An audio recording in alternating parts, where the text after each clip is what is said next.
Allah subhanahu wa ta'ala for giving us this wonderful existence. An existence which basically delineates the fact that though this world is filled with difficulty, uncertainty, all types of evil, as I mentioned before, nonetheless Allah deems us worthy of existing under this trial. And therefore I recognize that. There was a time when I was non-existent. Allah says, هَلْ أَتَى عَلَى الْإِنسَانِ حِينٌ مِنَ الدَّهْرِ لَمْ يَكُنْ شَيْئًا مَذْكُورًا. Has man not considered that there was a moment they were not worthy of being mentioned? So, the fact that I am being mentioned and you are being mentioned in this world, either by angelic beings who recognize our subservience to Allah subhanahu wa ta'ala, or by other human beings because we are, after all, good human beings in general. And the fact that we are recognized and mentioned, the implication is that Allah subhanahu wa ta'ala has deemed us worthy of this trial.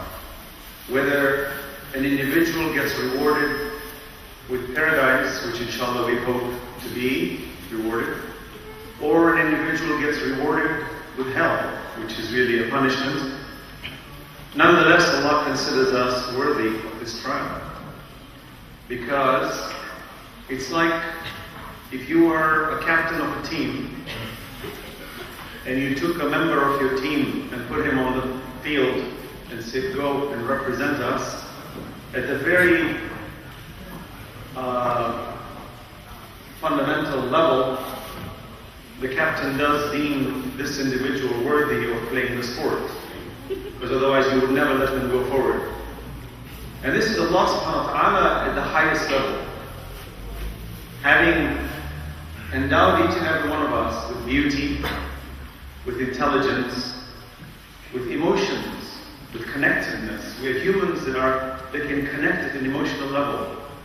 We're humans that not only have the five senses, but we have a sixth sense, which is our intuition, which lets us connect the five senses and take it to a higher level of connection and communication, which is something that is absolutely phenomenal. We are human beings that can talk to ourselves. Think about that.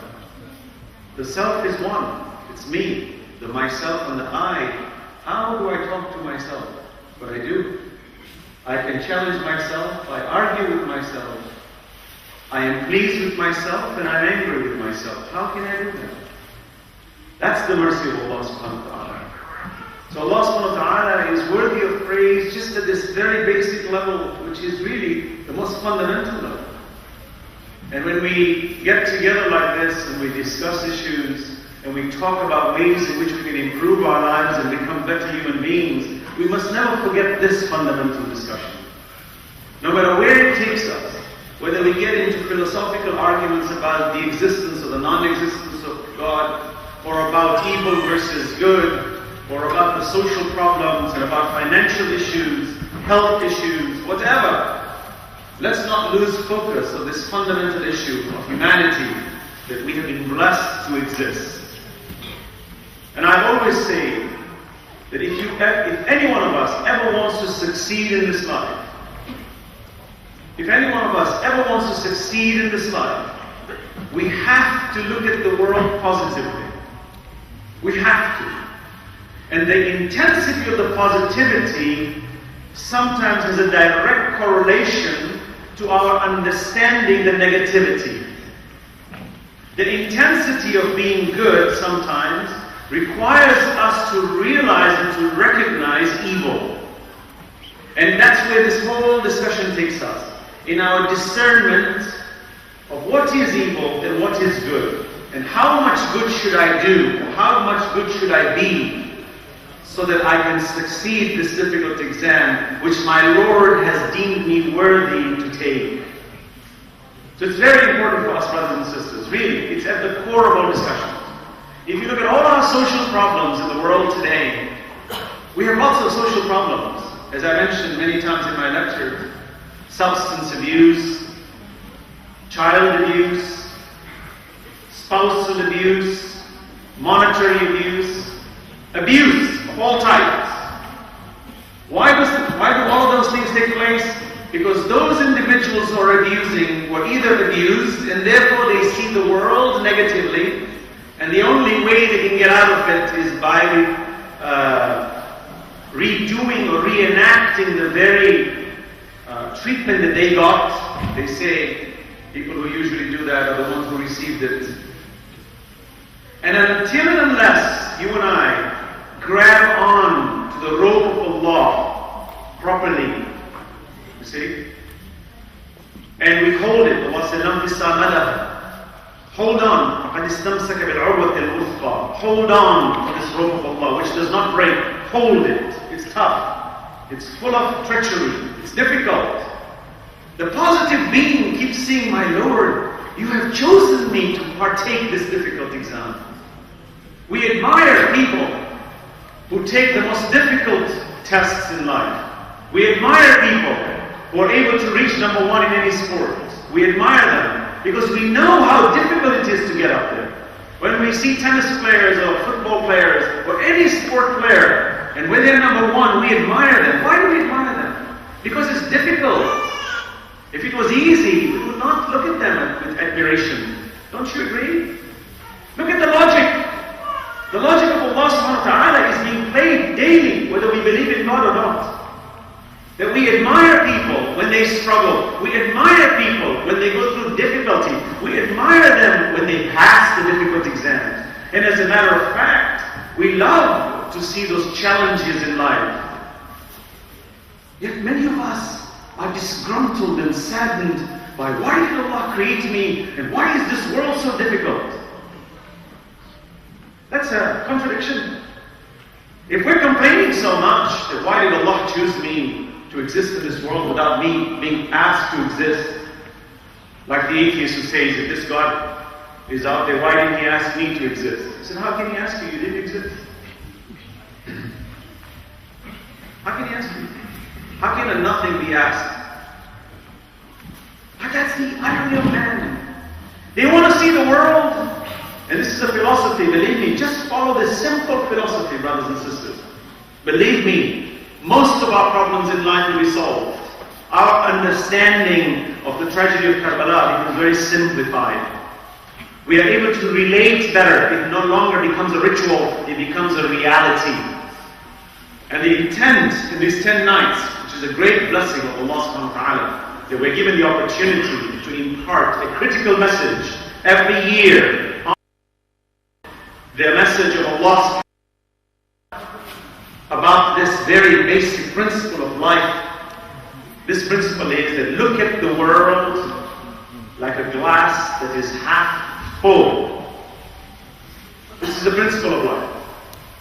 If I give you a glass which has got half amount of water in it, there are two ways to look at this glass. Two ways.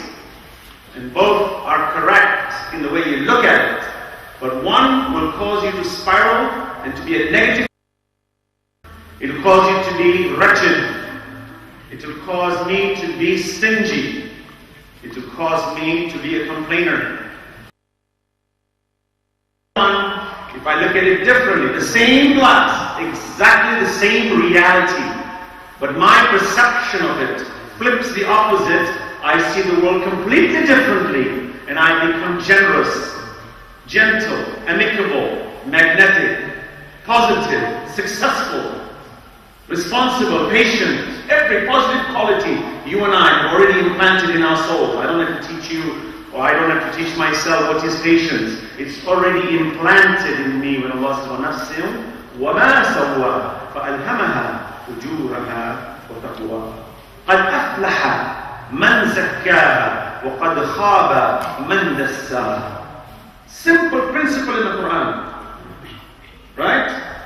Allah created this soul, this self, and He taught it wrong and right. Indeed, successful is the one who purifies this soul, and indeed, failure is the one who impurifies it. Simple. Simple. Believe me, brothers and sisters, many times we forget the simple facts of life. In any sport when you play, I remember when I was playing tennis, when you play in university. The coaches tell you that whenever you're losing, go back to the fundamentals of your game. Stick to your fundamentals. Don't lose your fundamentals, otherwise you will spiral and you will lose your game. Stick with the fundamentals. Don't be too fancy. Get real. Like any sport. The minute you start losing because your jitters come in, your emotions play, because most of the game, if you look at most games, it's mostly jitters and emotions that play into your game. How confident do you feel? It's that level of emotions that play a role in your game, isn't it? That the minute you start letting go of that and get back to the fundamentals, don't let your emotions get to you. Get to the fundamentals. Well, the same discussion I'm talking about. The fundamentals of living a successful life in this world is going down to this level when Allah is speaking to me. He says, وَنَفْسٍ وَمَا سَوَّاهَا فَأَلْهَمَهَا فُجُورَهَا وَتَقْوَاهَا. We planted this in you. So when I speak about charity, kindness, generosity, being gentle with people, being humble, I don't have to convince you it's a good deed. You nod and you'll tell me, yes, it's a good deed. And you don't have to be a Muslim to say that. You just need to be a human being. Why? That person who's quite pleasant sees that cup as half full. Same cup. One sees it as half empty, the other sees it as half full. Brothers and sisters, I am stressing on this. Each and every one of us needs to go home, even right now, and think about it. That me, as a human being, what kind of a person am I? Most of us usually fluctuate between these two. Sometimes we see the glass as half full, sometimes we see it as half empty. What you and I have to do is assess, of the 100% of the time, what percentage do you and I live under the guidance of the half empty glass versus the guidance of the half full glass? That's the key. If you and I can change constantly and eradicate the half empty glass concept, and keep moving to the half-full concept, the reality, believe you and me, no matter what comes our way, we will be positive about it, and we will attack it positively, and we will approach it positively, and our body will respond positively, our immunity will increase towards all the problems and diseases of the world, our health will be better, our mind will be better, our social arena will be better, and people will think of us as better human beings. Salawat ala Muhammad wa Muhammad.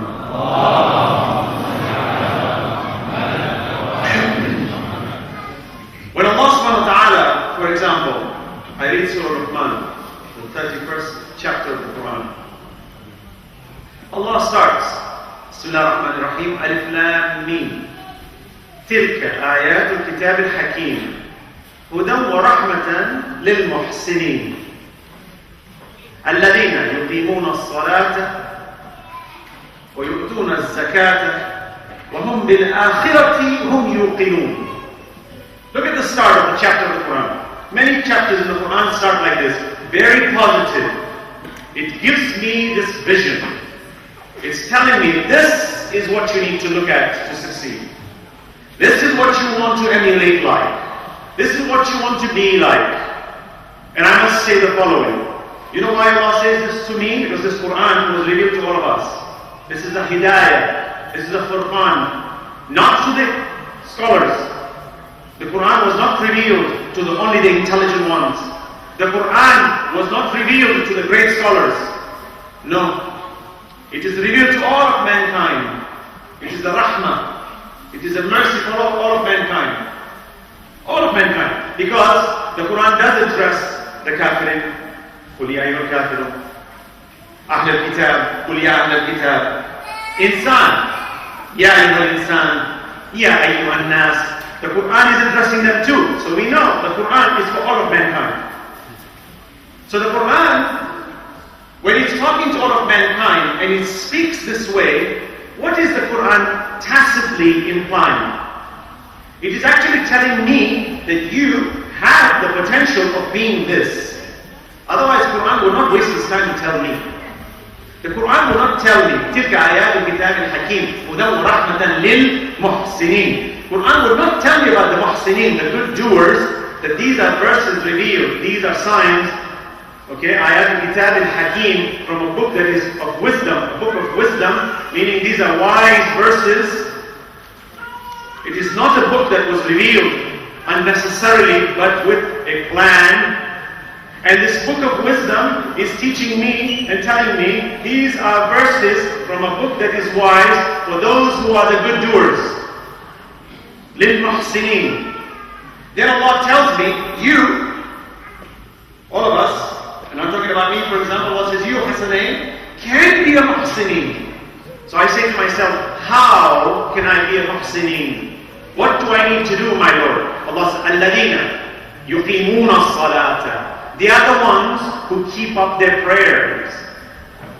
Why? Because they have recognized that the world, meaning from that glass, it is half full, and they have recognized that that half water is the mercy of God, and I am that half water. And everything around me is half water. And God deems me so worthy, He says, I could have filled the whole glass full, but I consider you capable of filling it yourself. I think you are worthy of it. Otherwise, why would I create you? Allah does not create anything in vain. Not at all. It's all into value. Brothers and sisters, and I'm speaking, even if you, whoever is sitting in this crowd, is a non-Muslim, if you are here, even you, from a Muslim point of view, are a great creation of Allah, a blessing to mankind. I don't care what faith a person belongs to. We're all a blessing to exist. We've got to look at the world this way. We've got to. The reason I speak like this is because when I look around, I see that we as a Muslim community, particularly because I'm specifying our community besides the human race, we are not doing the kind of work we were created for. We're not. We're lazy. If I look at the faces of most people in the world, people are not smiling. Too much depression. Most people are sad. They've got frowns on their faces. Selfishness is rampant. Pugnacious characters. Everybody wants to fight. You look at me the wrong way. Step outside. God forbid you look at it the wrong way, and the next thing you got a bullet between your eyes. What for? Well, you got to go trace it back. I don't know for what reason. Silly. Just a little anger. Like the example I gave the other day. A little gas station altercation. A bullet between your head. What is this? Mankind is so foolish. Why? Why does a person do that? They must be seeing the world with a cup that is half empty. And their duty now, they see, is to empty the whole cup. All the ni'mah Allah given, all the rahmah Allah given, spill it off. Because it started half empty, I'm angry already, let's empty it out. Believe me, see the world, you will see this is exactly where everything goes. See human behavior, you will see this is exactly what is being hit day in and day out. The world, the majority, if you look at them, this is how it is. Why? Because we have brought our problems upon ourselves. When in fact, study the human nature, and you will see some people, whether they're Muslims or non-Muslims, they're very successful, very pleasant to be with, even if they are non-Muslims, Christians, Jews. I've seen them, very pleasant. You sit with them, they'll tell you good things. They're always looking at the positive light. The minute you speak harshly, no, it's okay, it's alright. They always give you hope. I said, look at these people. This person is a person who has taken account of his Lord's creation. This person is worthy, better than that person potentially who claims to believe in Allah but doesn't even pray. Or he prays, but he prays with a grudge. Allah made it wise, okay, we'll do it, so what? I'll do tasbih, okay, yeah, I'm supposed to do tasbih, otherwise I don't get anything from God, you know. You gotta do this dua and that dua. She says, well, why don't you just give it to me? What is this tasbih business and dua and salah and between this and shukr namaz and fayla and God, come on, stop it, I don't have time. I hear that from people telling me that. Why? You look at them and say, don't you realize, of course Allah could have given this to you. But the tasbih and the salah and the begging, and going into sujood and trembling is a sign that you have recognized who's your provider. The provider can always give to Allah. Lahu mulku samawati wal ard. Everything belongs to Him. He takes and He gives as He wills. To Allah it is nothing. ما خلقكم ولا بعثكم إلا كنفس واحد. Nothing. This is nothing to Allah. Life and death is nothing to Allah. To bring one back infinite times is nothing to Allah. The wealth that you and I see in this world, where people go mad, and they go crazy seeing the glitter of the world, they go mad. Allah is saying, this is nothing. What we have kept for you in Akhirah is beyond description in this world. That everything we describe to you about the pearl and the pearly eyes and the golden gold and the silver, and this is just worldly examples because you cannot understand anything more than that. You have not been exposed to other than this. So when Allah speaks about paradise and He talks about it, Allah speaks about paradise to encourage us. Not because Allah wants to bribe me. Allah wants to encourage me. Allah wants me to recognize how merciful He is. And that the fact that He left the glass half full because He deems me worthy. Imam Hussein's message in Karbala is precisely this. People are saying, why didn't you just sign the agreement? Just give bay'ah and save your life. Save your family. Get the comforts. Imam says, Allah didn't create me for that. If you would have created me to indulge in material matters and to be indulgent in a material world and to be one who grovels his face on the ground, if that was the intent, then of course the Imam would have done it. But it's ludicrous for the Imam to do that. We all know that even the pharaohs, as rich as they wore golden shoes. They couldn't take it with them. They tried. They buried themselves with it. Only later for thieves to come and take them. And their bodies to be exposed at a cost. Imagine your rotting body being displayed. You can charge $50 or £50 somebody to come and see it. I tell you, that is the highest form of insult I can ever imagine. Salawat ala Muhammad wa ala Muhammad.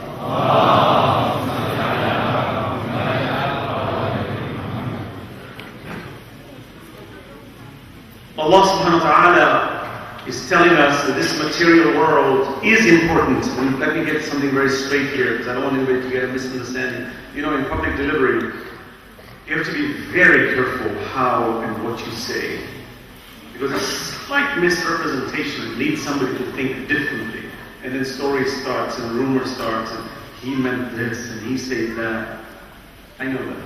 I'm very well aware of it. We have to be very careful how we say things. You can imagine the burden of our messengers of all. I am just here delivering the message, the little that I know to us all. Imagine if the message is original from Allah. And now you have to abide by it and your whole life. Values dependent on it. Imagine the burden that they have to endure. When people say prophets can make mistakes, you know, they slip and slide every once in a while, no problem. Put a little band-aid here, a little band-aid there. All works out really well. Religion's all good at the end of the day. I say to myself, impossible. As a speaker, sometimes I've made statements. Somebody comes to me and says, did you mean that? I said, no, not at all. I said, well, that's how it sounded. I said, wow. How difficult it is to articulate. You have to be very careful. Very careful. Every word you say has to be very carefully positioned. So let me reiterate. Material, money, matters are not a condemnation in Islam. Acquisition of huge amounts of wealth and living in opulence, as one would say, with gigantic palaces is not forbidden in Islam. Allah says it in the Quran, قُلْ مَنْ حَرَّمَ زينة الله التي أخرج لعباده والطيبات من الرزق. Say, who has forbidden you the beauty of this world? This world is beautiful. Should you indulge in fashion and looking good and dressing well and keeping a groomed hair and smelling good? Is it haram in Islam? No. Zinat Allah, the beauty of Allah. Meaning, there's a direct correlation, Allah says. All the beauty that you need to indulge in, which is real beauty, is the beauty which Allah has allowed. Not the beauty that leads you to temptation, that leads you to destruction, that leads you to thievery, the one that creates a facade like a magician and fools you. Not that beauty, real beauty. The beauty from the heart. The minute you see a person, you know this is a beautiful person because they exude positive qualities. They look beautiful, they are smiling, they smell good, they dress well, they are clean, not excessive in their ways, but they are beautiful. And when they drive their cars, whatever the car may be, or bicycle or motorcycle or whatever it may be, they do it with dignity and beauty. They look good. When you go to their homes, even if it's a one-bedroom little apartment, or flat as you call it, it's got charm, it's pleasant, it's well arranged, it's clean, things are organized, it smells good. Is anything wrong with that? No, that's a sign of a believer. You go to somebody's home and his place is in a mess, you know, the clothes are on the floor, it's a smelly place. Would you say this is a good Muslim? He says, oh, he's all the time reflecting about Allah, he has no time to clean his bedroom. Yeah. How can you be reflecting about Allah? Because if you really reflect about Allah, the first thing you're going to do is clean yourself. You can't be reflecting about Allah and be smelly all over the place, and you look disheveled and dirty that you can't even be presentable. So you come sometimes, you see people's breath, terrible smelling breath. Did you bother to clean it? Well, I'm so busy reflecting about Allah. I've been doing sujood all morning, I don't have time. No, it has to translate.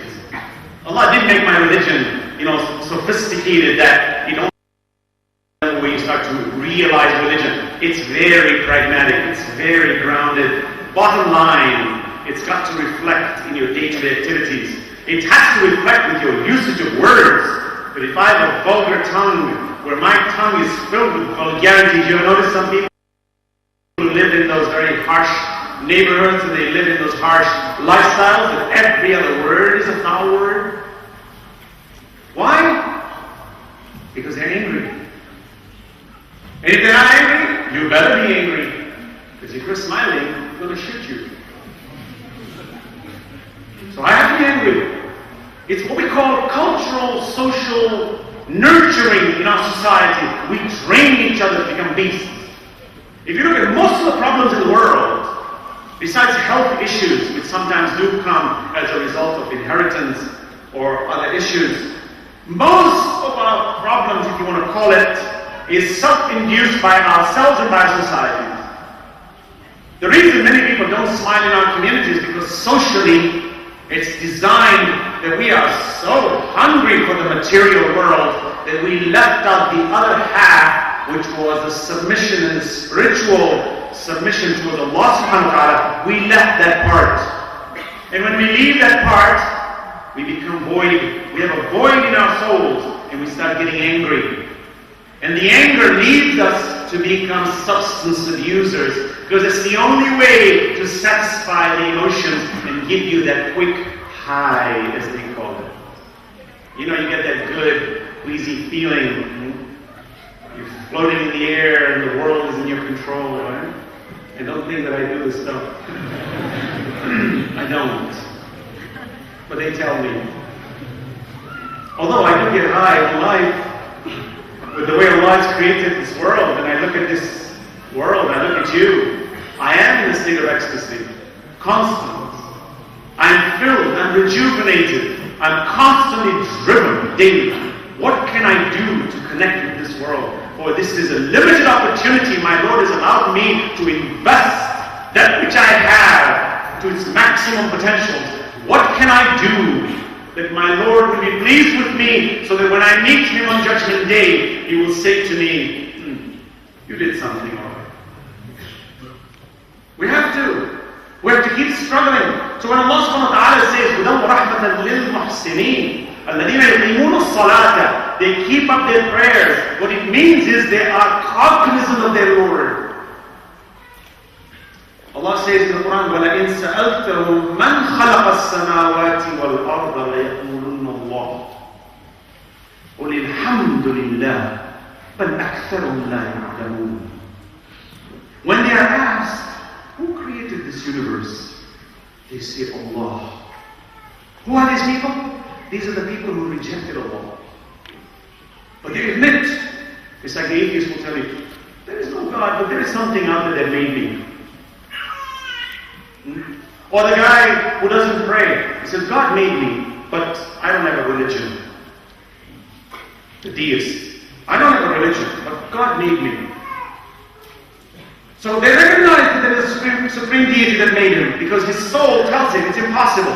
Impossible for me to exist in this realm where things are so incredibly meshed that the other side of the universe, even the mechanics of the other side of the universe, has a direct impact on me today. That even in quantum physics we study, and you see that even the spin of an atom, a subatomic particle, has a direct correlation with the other side of the universe. This is not a small little play pen. It's a big thing. So they know, but they say, Allah. You don't have a problem. Allah says, قُلْ الْحَمْدُ لِلَّهِ. Say, praise be to God. But most of you don't understand. Meaning, engage yourself. What kind of a fool are you? You recognize this, and you don't give credit where it's due, and you don't submit having known how much of a blessing you are, and having been endowed with so much, you don't recognize this? What's your problem? It's true. Can you imagine? You do something good, and no one recognizes it? And then your good work is paraded in the world, but you're not given credit? How would you and I feel if you and I invented something that the world is benefiting from, and you are not recognized for your inventions? How would a human being feel? Tell me, at the heart of our human existence is justice, not at the core of our reality and our humanity? Isn't justice important to us all? Don't we all want justice? Is it not inherent in us that even when a person gets killed and we don't know how they got killed, but they're dead, but still the family wants to know how they were killed, but they're dead, why are you worried? Just know, I need to know. I said, why is dead? I said, no, I need to know. I need to rest my heart. I need to understand the justice of this death, so that if I can find who the perpetrator is, I will bring the perpetrator to justice. Can anybody deny this statement? No. Why? Why do you insist on it? You don't ask the person, why do you want justice? You believe in God? You believe in God? I said, no, I'm a human being. Whether I believe in God is no bearing on this. I want justice. Oh, I said, look at this being. His civil system, his social system, his entertainment system, as I mentioned about the sport, is all built on the same foundation that I created him for. And the same regulations I placed in this great book, the Quran, is exactly on the same principles, yet he belittles and she belittles this one and looks at that one as okay. That when the social government, when the society, the civil government puts in a justice system, puts in the police system, no problem. No one has a problem. When you go to the university, they say you cannot enter, you need a test. And then when you're in it, you better struggle. We have no problems. They say you're going to pay us £20,000 a year. No problem, I'll pay you. And you're going to suffer and struggle. I'm going to give you 10 textbooks that you won't have even a moment to go to sleep. I'm exaggerating sometimes, of course, but you know my point. But some kids do feel that they don't have a chance to sleep. They get inundated with too much information overload. The exams are coming, and I know when at my university I used to start class. My God, it's like a matter of 3 weeks, and there's a big exam waiting for you. There's got huge, big textbooks to finish. And you think this is the whole textbook for the semester. It's actually 1 week out of 3. And you're like, oh my God, how am I going to do this? I don't have photographic memory. How am I going to absorb it? So that's how it is, you know. You don't do this, you fail. Can you complain? No. Do we admire it? Yeah. Because you know what? You passed that. You walk away with pride. I did it. Can anybody join it? No. It's not like a 2-week course online, you know? And you get your diploma. You suffer. Does anybody have a problem with that? No. Do we admire that? Sure. In government, do we have a problem with that? Do you have any legislation out there? We must stop this oppression. This is oppressive. Our kids are being tortured with all these textbooks. Anybody passing legislation? when Salah comes, what religion is this? Your God tells you to pray 5 times a day. What kind of religion is this? Your God is not satisfied, He already created you. Look at this answer again. Is Muslims all the time praying to God? Fanatics. When a student is a fanatic studying to get his degree, that's great. Very hard. That's it. Get your degree. When you want to spiritually reach your Lord, and you worship Him, thanking Him, being positive, you find people having negative attitudes. When a woman wants to protect her dignity, her family, when the husband wants to protect his dignity, or especially when a woman wears the hijab, oh, that's oppression. You women are oppressed. Like that Christiana, Amanpour, CNN goes to Iran, is asking a woman at the parliament. She says, we have a question in America to ask you. Very smart. Your women are covered. This is a sign of oppression to us. What do you have to say about that? And I said, I'm ashamed to be an American asking that kind of a silly question. How dare you ask such a stupid question? Since when does donning something on your hair have any correlation to oppression? The Virgin Mary is oppressed. The mother of Musa is oppressed. How did you correlate this? Oh, modernity. These days, the more you strip, the freer you are. Look at the stupidity of man. What happened to your dignity? Since when has time stipulated how you dress in terms of decency? But no, today it's a combination of we connect it as oppression. And then we become apologetics, we Muslims, some of us, and we have to define, no, it's really good for us, we are not really... Please, don't get into those arguments. Tell them like it is. How did you correlate these two? Did you go to school? What math, what science taught you that when you wear something on your head, it's equivalent to oppression? Can you please tell me, Miss Amanpour, CNN, 6-figure, 7-figure salary woman? Can we come here? Salawat ala Muhammad wa Muhammad.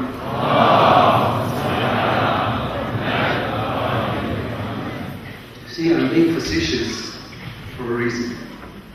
Because I really think we're being duped. We're being duped by the media.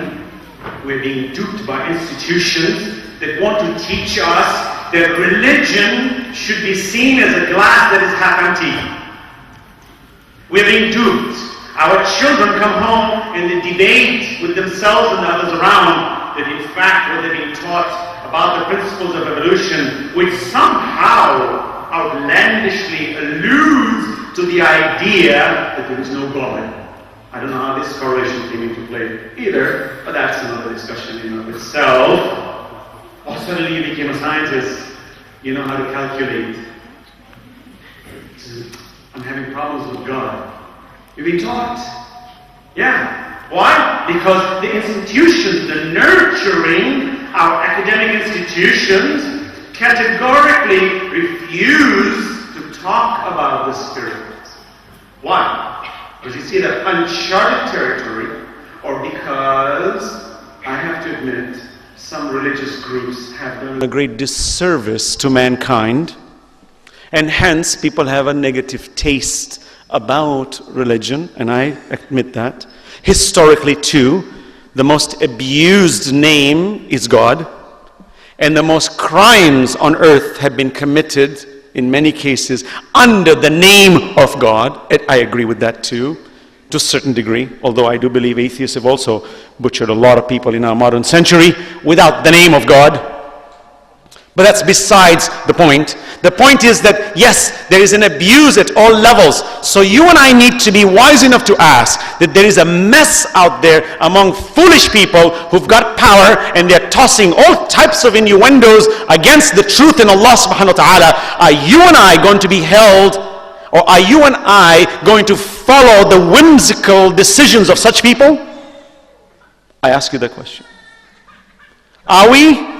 Or are we going to retrace our roots and go back to our fundamentals? And I say it's messy out there. Am I going to follow that foolish idea? Or am I going to go back to the one my Lord has taught me, which is pristine, clear, straightforward, to the point, and it hits the jugular better than anything in the world? Am I going to follow this, or am I going to follow that?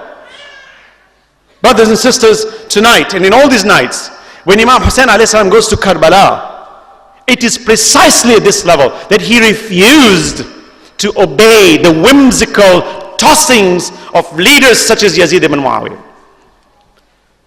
the illegal tossings of the Banu Umayyah, and all those who surrounded the Messenger of Allah, whose intent was to steal the religion of Allah subhanahu wa ta'ala. And it's nothing new. It's not only in Islam. Go back all of history. Every messenger that ever came, every prophet that ever came, there surrounded them a group that were hungry to take and distort the religion of Allah. It's not a secret. Study any and every religion in the world. If you look at any and every religion on earth that has had credibility to the human race, study its origins, you will probably find a messenger or a prophet of Allah behind it. Sometimes some religions are way off base. Go back to its roots and you will see that the spirit, the deity, the oneness, the simplicity is there. Then mankind kept adding and adding and adding and turning and twisting and keep what we call adjusting the scriptures of God. It's like some books, as you know, every month there's a new edition of it. Keeps getting changed. Can't figure out, should this word be in this book? Take it out. Add it. Well, we have to think about it. Maybe this is, it depends on how we look at it. We take it out. Look, we're playing with God. We're playing with religion. Add the word, take the word. Add the word, take the word. Put another word, take this one.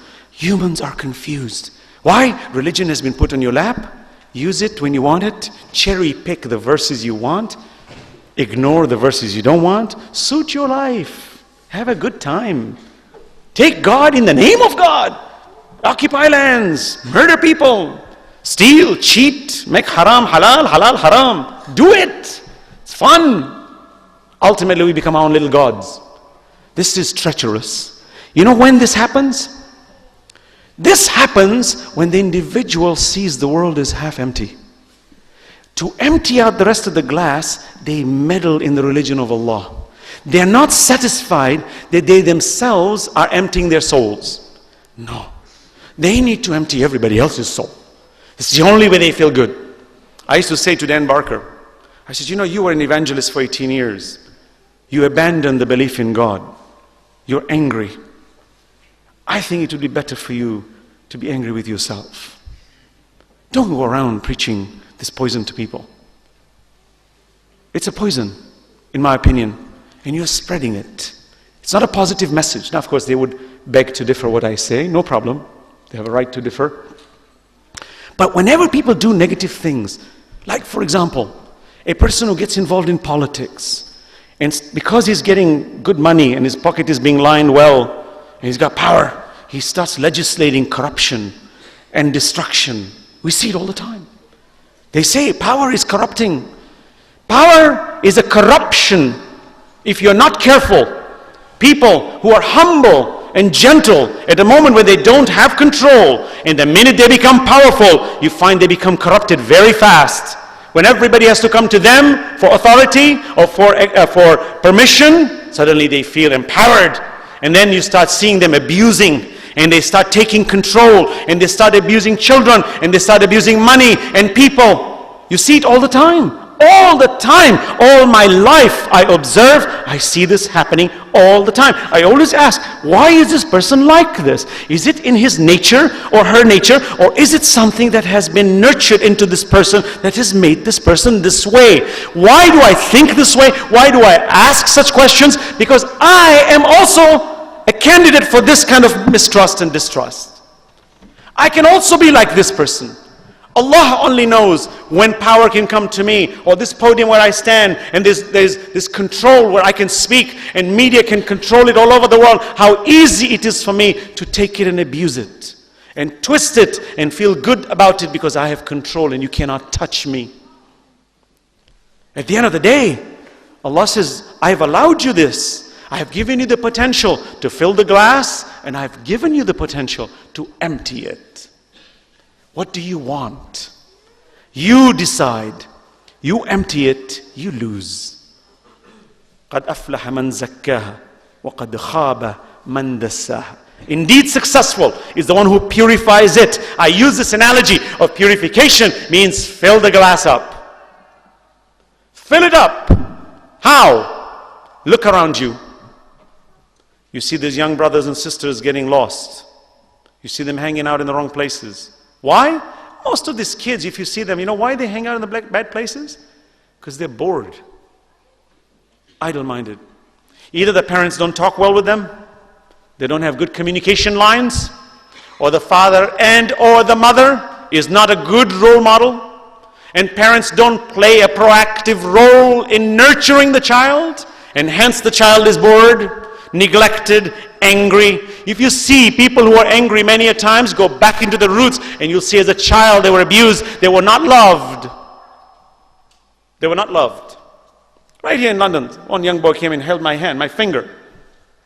Was crying to me, he says, Ammo, can I talk to you? I said, yeah. He says, you know, my father is a wealthy man, but he never spends time with me. I looked at this kid, beautiful young child, not mine. I looked at him and I said, what a ni'mah, what a blessing. The father is busy making money. He thinks money is going to pay him something. You think to bring a child into this world is a joke? People get married, let's get married, let's have a good time. Kids come and said, oh, I didn't want this child. It's an accident. I've seen it on radio, on television. This girl, look at this pathetic state of mind. All of this hinges at the fact that people are angry. They don't see the ni'mah of Allah. Salah is not important to them. They don't want to worship Allah. They're angry. They're victims and victimizers. Where this girl has a child and she slept with two men. Astaghfirullah. A'udhu billah. And both these boys were brought, young men, 18 years old. And both were denying that they were the father of this child. On public television. This is typical, you know. You watch this on the shows all the time, talk shows. This is the moral fabric of our society today. That it's so public that if I went back a century, people would be gasping. That is it possible we humans are capable of doing such things in public? That she's being exposed. She says, well, one of these two men is the father of my child. I look at the woman and said, look at you.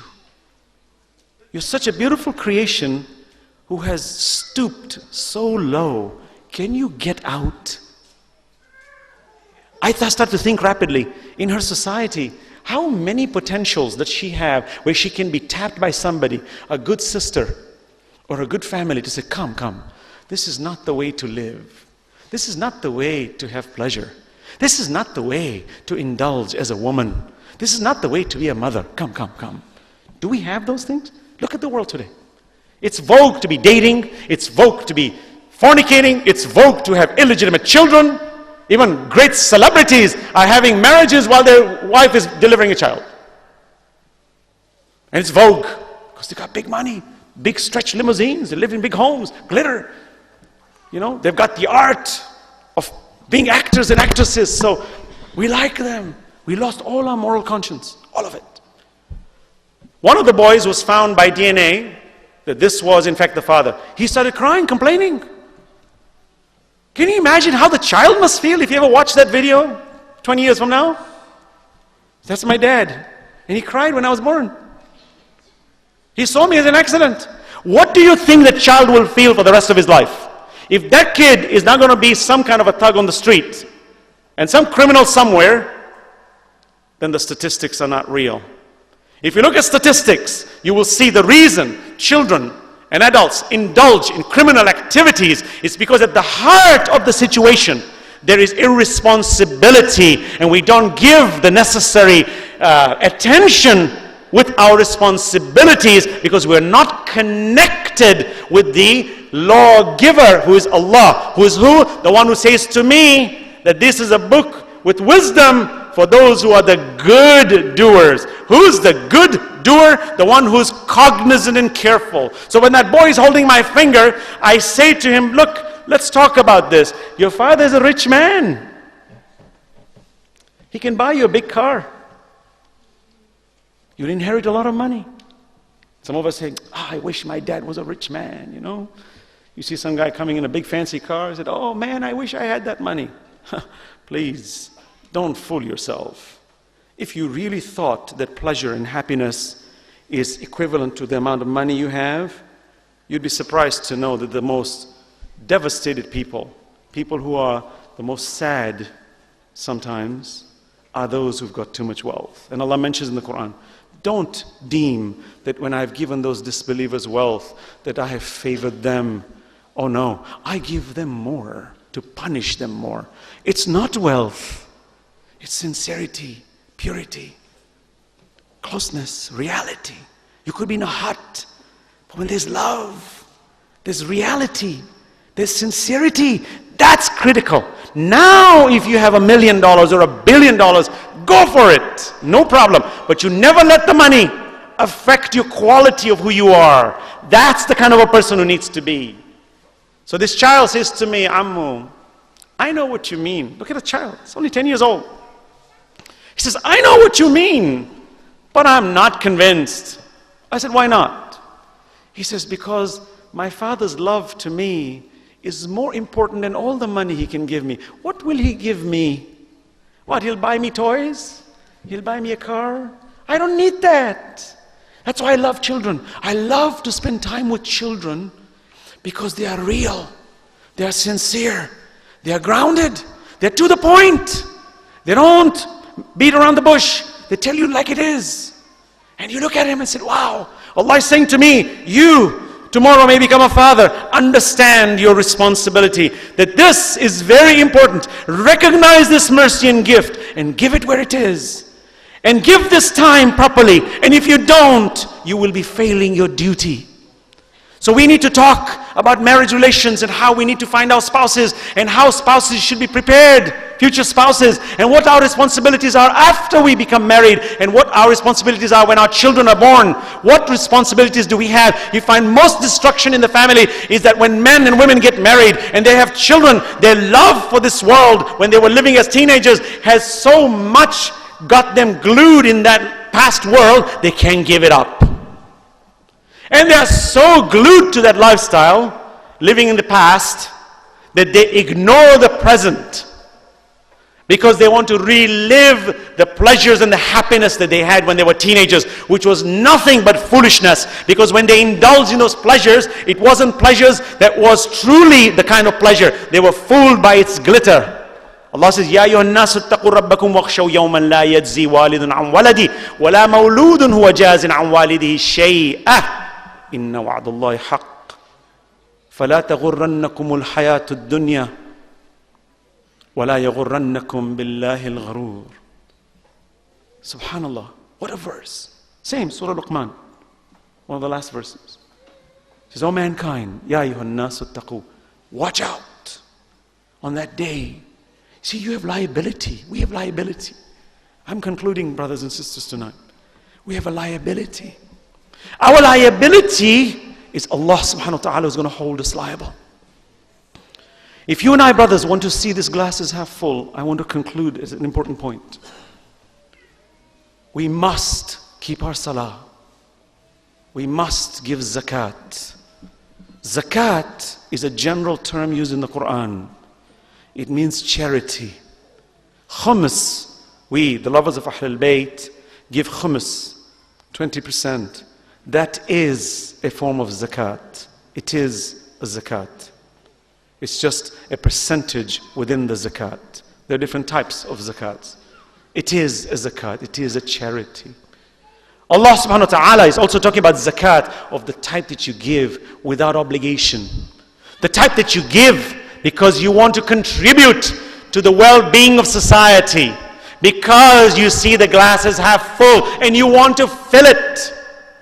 So when we came to this center, to this place, this is a building that's been rented. And when the organizers are spending money, and you say, I'm benefiting from it, and even if I'm not benefiting from it, somebody else is benefiting from it, then I'm going to participate in filling this glass.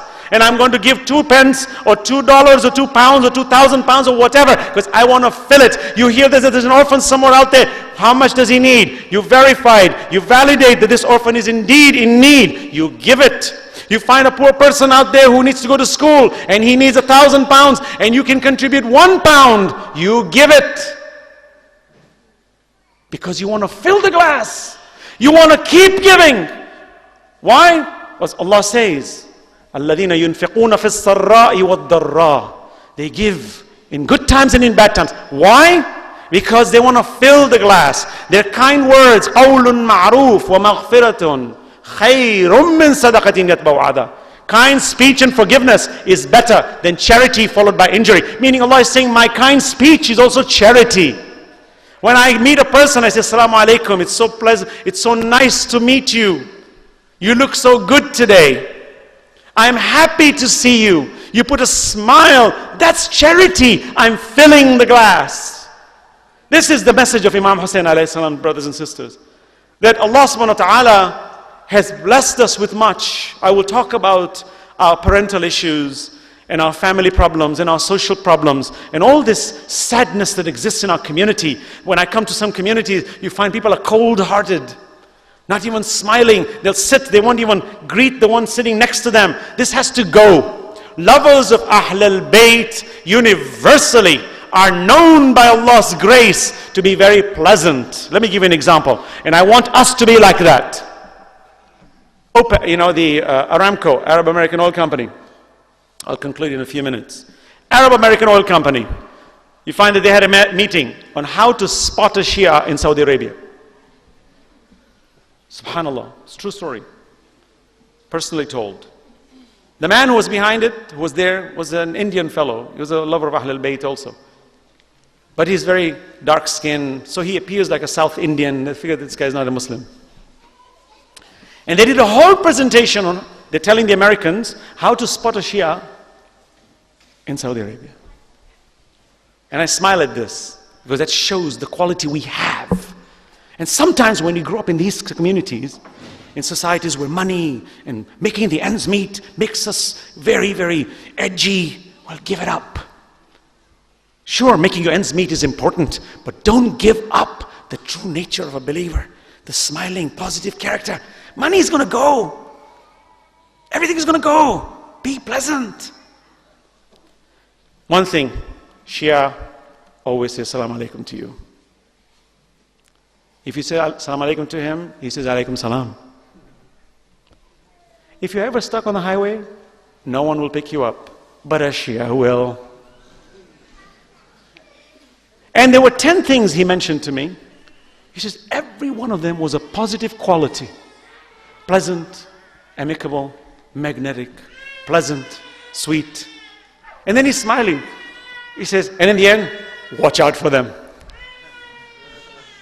And he's like scratching his head. He says, can you believe these people? They're so trapped in their paranoia about us that they can do nothing but speak good about us. Why this good comes out? Because we get the effect of Ahlul Bayt in us. That spirit, the love, the crying, the connection. One of my workers from Morocco says to me, he says, you know how I recognize you people in Morocco? He says, you people after your salah, you read dua and then you cry. You cry and you beg to your Lord and then you cry. And we know that you are the followers of Ahlul Bayt. I said, we're connected. We're connected. We talk to our Lord. We beg from Him. Allah says, Ad'uni astajib lakum. Ask me, I will reply you. And look, he's telling me this. He says, we recognize you. I said, where did this recognition come from? Love of Ahlul Bayt.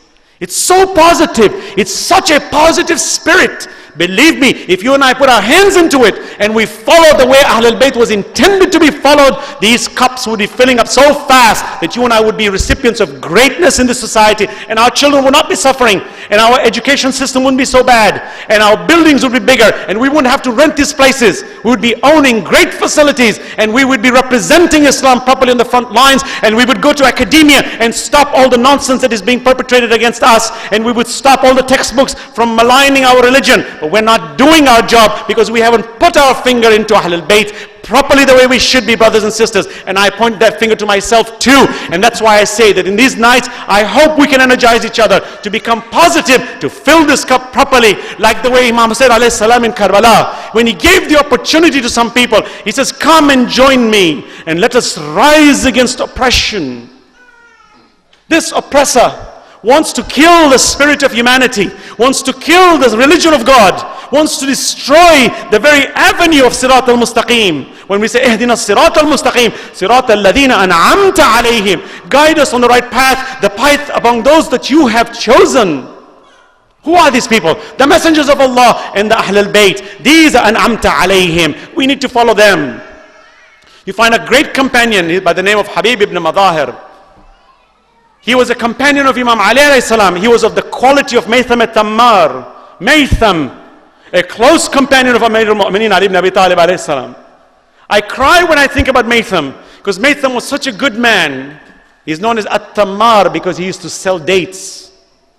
Maytham's crime and the fact that he was crucified and killed with a spigot on his mouth and his tongue was cut by Ibn Ziyad, the same criminals that walked this earth claiming to be representatives of God. Maytham's crime was his association with Amir al-Mu'mineen Ali ibn Abi Talib.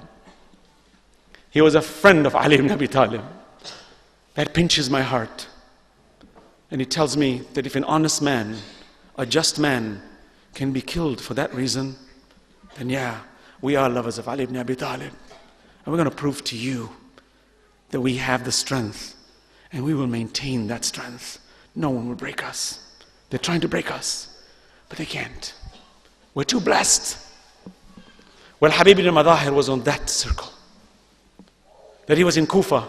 He's one of the first persons who enacted writing the letter to Imam Hussein alayhi salam. Sulaiman bin Surd al-Khudai was another companion. These enacted the letter. Oh Imam, come, it's time. Muawiyah has died. It's time. Time to rise and break this oppression that Muawiyah, the one who has stolen the right that belongs to you. So Habib ibn Madahir was one of those. These good ones were imprisoned. They ran away because the community at large wasn't supporting them. Habib ibn Madahir is waiting for the Imam, and a letter comes to him. A letter comes to him. The Imam writes him a letter. He says, Habib, my time has come. I'm in Karbala. Come. Can you imagine how he feels? You know, when you love an Imam, when you have true love for Alulbayt, when we have true love for Allah, death is sweet. Allah says, فَتَمَنَّوُا الْمَوْتِ إِن كُنْتُمْ صَادِقِينَ. Have this desire of death. If you're real, come. Under these conditions, death becomes very sweet. See, under all other conditions, no. Under the condition where truth is being suppressed, and you're given the opportunity to rise and defend it, and you can mark yourself in the history that you are one of those. When Allah said, لا تقولوا لمن يقتل في سبيل الله أموات, don't say those who die in the way of Allah are dead. La, don't say it. No, they're alive. Bal ahya. Well, Habib ibn Madahir sees this opportunity. He had, they say, henna, because he colored his beard and his hair. He takes it and he spills it. And when asked, he said, there is no need to color this beard with henna because it will be covered with blood.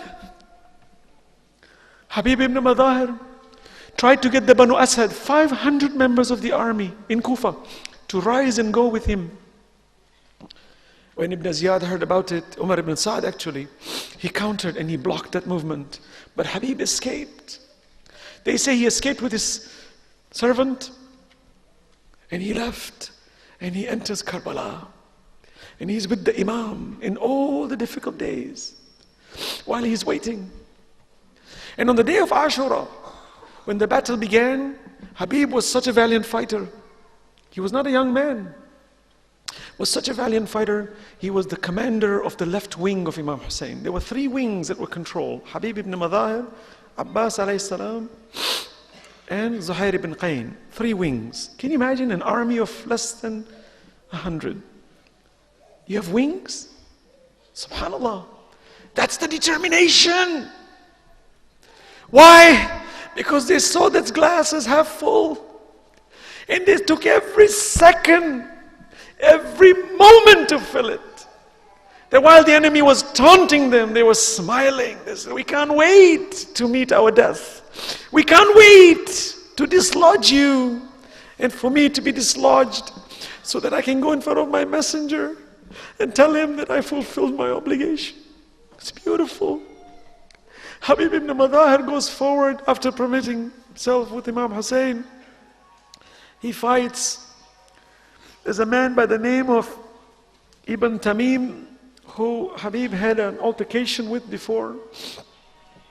They come into a fight on the battlefield, and in between a few of them surrounded Habib, and they say a spear was lodged in his chest.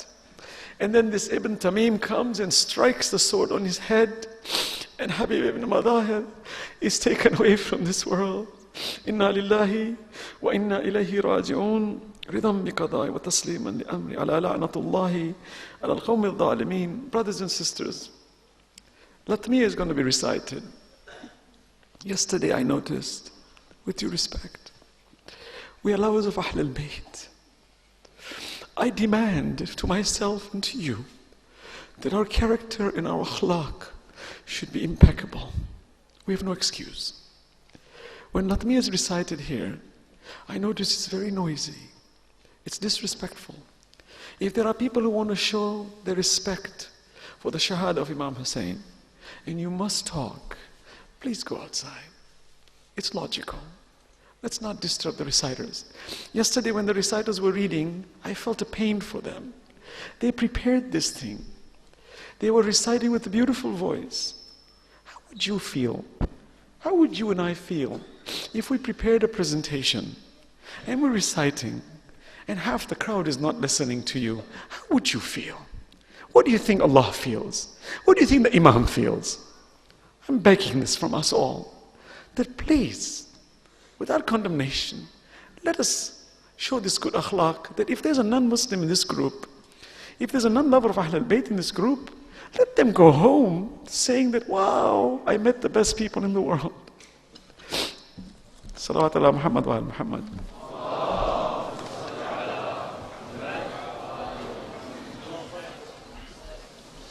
Ahsan, Sheikh.